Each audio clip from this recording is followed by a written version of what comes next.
Tugasku menemanimu.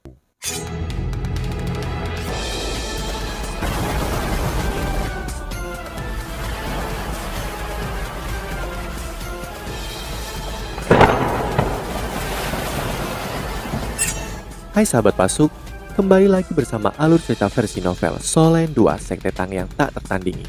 Jangan lupa like, subscribe, dan nyalakan tanda lonceng. Mari kita lanjutkan. Pergilah, kamu dapat mewarisi kursi ilahiku di saat kamu mengalahkan Dewa Binatang di Tian. Pikiran berputar di kepala Huo Yuhao saat dia tetap terpaku di tanah dan senyum tipis perlahan muncul di wajahnya. Rong Nianbing tidak menyebutkannya, tapi Huo Yuhao bisa mengatakan bahwa dia mengenal calon ayah mertuanya dari kata-katanya. Itu berarti bahwa selama dia bisa mencapai alam dewa, mencari Wutong, tidak akan terus sulit. Dewa Binatang di Tian, apakah sudah waktunya bagi kita untuk bertarung? Niat pertempuran yang intens dan semangat juang terpancar dari mata Huo Yuhao. Dia hanya bisa menemukan Tang Wutong jika dia mengalahkan Dewa Binatang, dan tidak ada yang akan menghentikan perjalanannya ke alam dewa.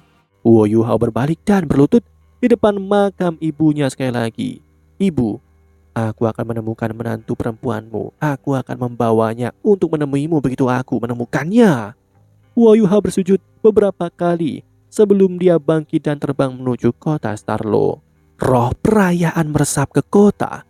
Deteksi spiritual Huo Yuhao dengan mudah menutupi seluruh kota dan dia mencari orang-orang yang ingin dia temui. Dia dengan cepat menemukan di mana individu dari Sekte Tang berada. Huo Yuhao menerobos ruang saat dia muncul di depan teman-temannya.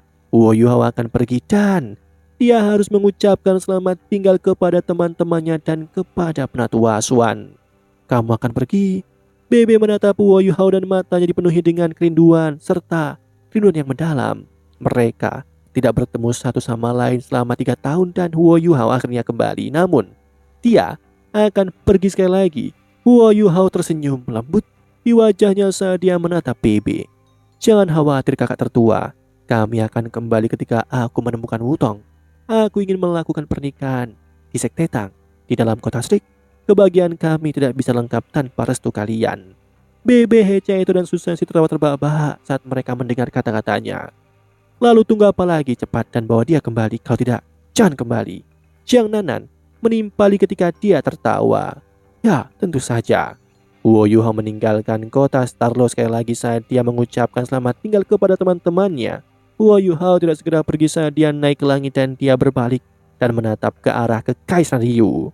Mereka harusnya dalam perjalanan kembali. Yunhan kecil. Sautan seratapan mengalir di hatinya. Jusi, oh Jusi, aku tidak tahu lagi bagaimana harus menghadapimu.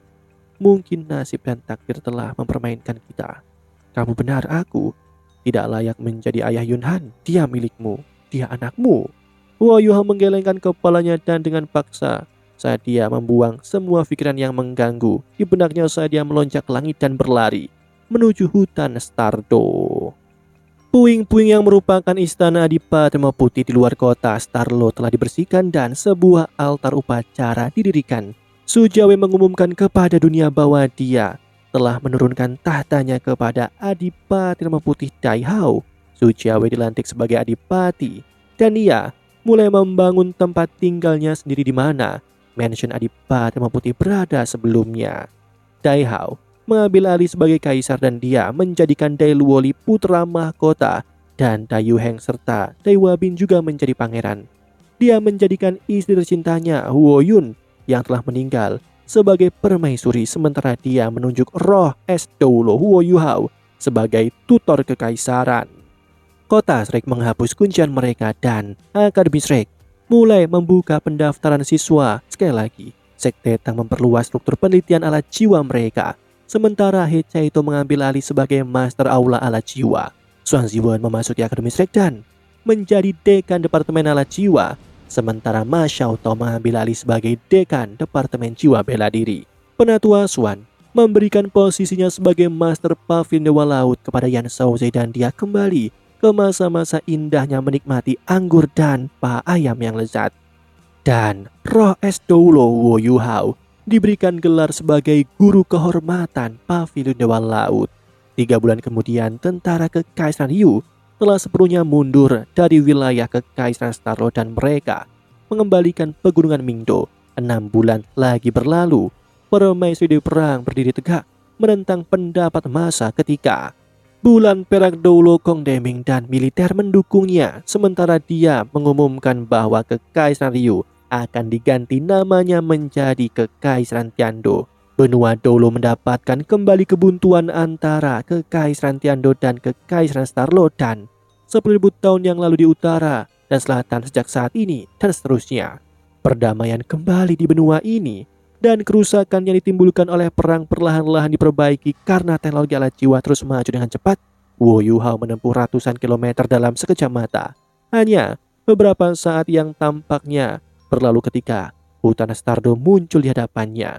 Cahaya perak berkedip ketika Wu Yuhao menerobos ruang dan muncul kembali di udara.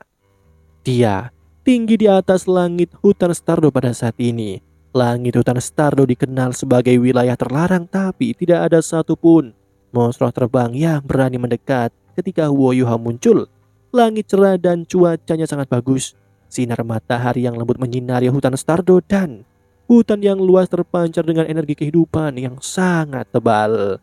Tubuh Wu Yuhao bersinar dengan lapisan cahaya redup saat dia melayang di udara.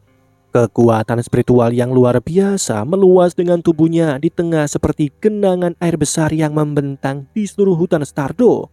Aku datang di Tian. 4 kata sederhana menjadi seperti gelombang kesadaran saat mereka melakukan perjalanan ke hutan Stardo. Kesadaran Wu Yuhao melintasi seluruh hutan dan kehendak spiritual yang menakutkan itu menyebabkan semua monster gemetar ketakutan, termasuk monster 100.000 tahun di dalam wilayah inti hutan Stardo. Di danau kehidupan, kepala besar tiba-tiba muncul dari air danau hijau kebiruan saat air berdesir dan terciprat ke segala arah dan energi kehidupan yang padat meresap ke udara. Mata emas besar makhluk itu perlahan-lahan terbuka dan bingkai raksasa secara bertahap naik di udara. Kau akhirnya di sini. Aku sudah menunggumu untuk waktu yang sangat lama. Sebuah suara dalam bergema di langit dan gelombang suara bergulir di udara ketika langit hutan Stardo mulai berubah. Warna langit perlahan berubah karena sinar matahari yang semula cerah sekarang ditutupi oleh awan gelap. Wu Yuhao melayang di udara dan dia tidak bergerak untuk melawan kesombongan awan gelap. Aku juga sudah menunggu hari ini untuk waktu yang sangat lama. Wu Yuhao menatap ke arah tertentu dengan tenang. Hutan Stardo yang semarak menjadi sunyi senyap pada saat ini dan tidak ada suara pun yang bisa terdengar. Awan dan asap mengembun sebagai dewa binatang di Tian. Ya, dia muncul. Rambut panjang di Tian tersampir di bahunya dan dia meletakkan tangannya di belakang punggungnya saat dia muncul di hadapan Wu Yuhao begitu saja. Mata di Tian terpaku pada tubuh Wu Yuhao. Dia menatap pemuda yang sederhana itu dan dia sedikit mengangguk. Aku tahu bahwa hari ini akan datang ketika aku tidak menangkapmu pada hari yang menentukan itu. Aku hanya tidak berharap itu datang begitu cepat. Kekuatan takdir telah mencakup segalanya tentangmu. Aku mencarimu selama lebih dari setahun, tapi tidak dapat menemukan satu jejak pun. Kamu berani mencariku hari ini, jadi kamu harus memiliki tingkat kepercayaan diri. Wu Yuhao tersenyum ketika dia menatap kembali pada dewa binatang. Mereka seperti teman lama yang sudah lama tidak bertemu, dan Wu Yuhao menjawab, kamu seperti gunung yang menjulang di depanku dan aku tidak akan pernah mencapai puncak jika aku tidak melawannya.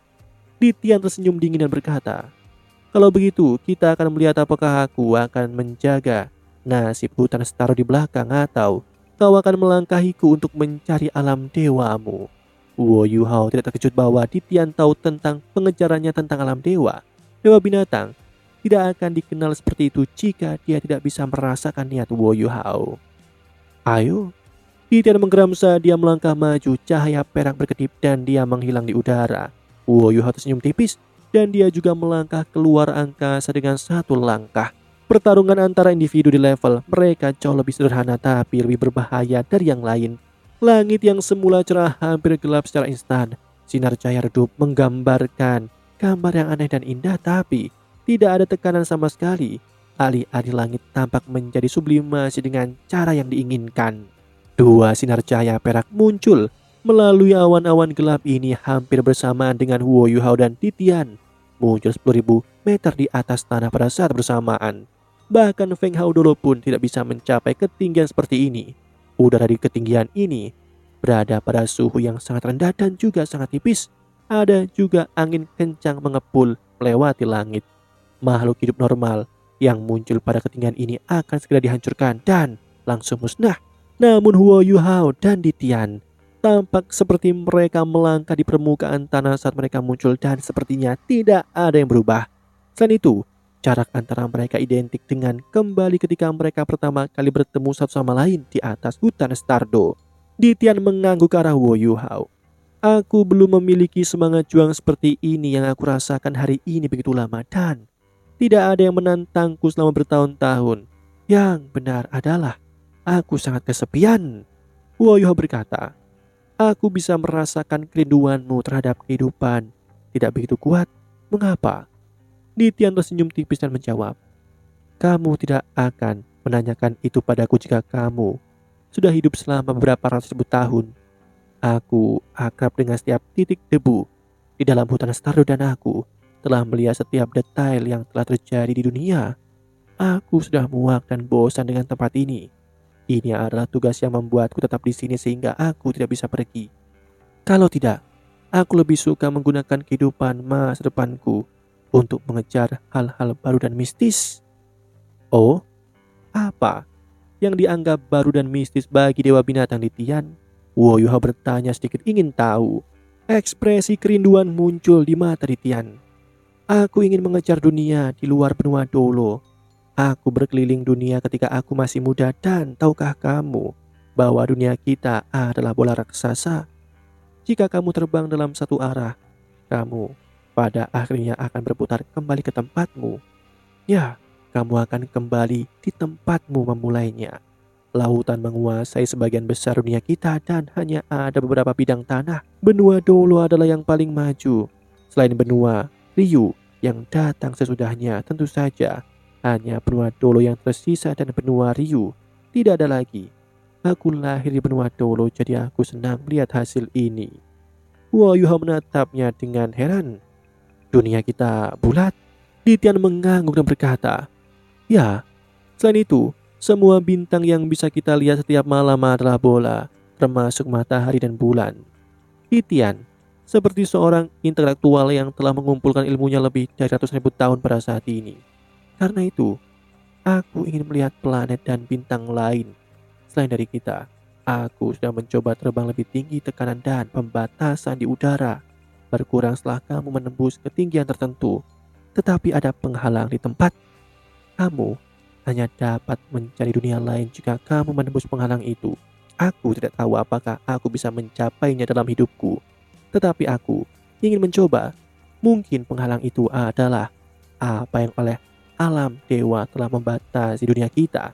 Jika aku dapat menembus penghalang itu, mungkin aku akan memiliki kesempatan untuk memasuki alam dewa. Aku hampir dapat merasakan bahwa alam dewa kemungkinan ada di bintang lain. Mungkin yang ada di atas dan lebih tinggi dari kita. Tempat itu bisa menguasai lebih banyak kekuatan dan hal-hal mistis. Kenapa kamu tidak mencobanya? Huo Yuhao bertanya dengan rasa ingin tahu. Ditian menggelengkan kepalanya dan menjawab, aku tidak bisa.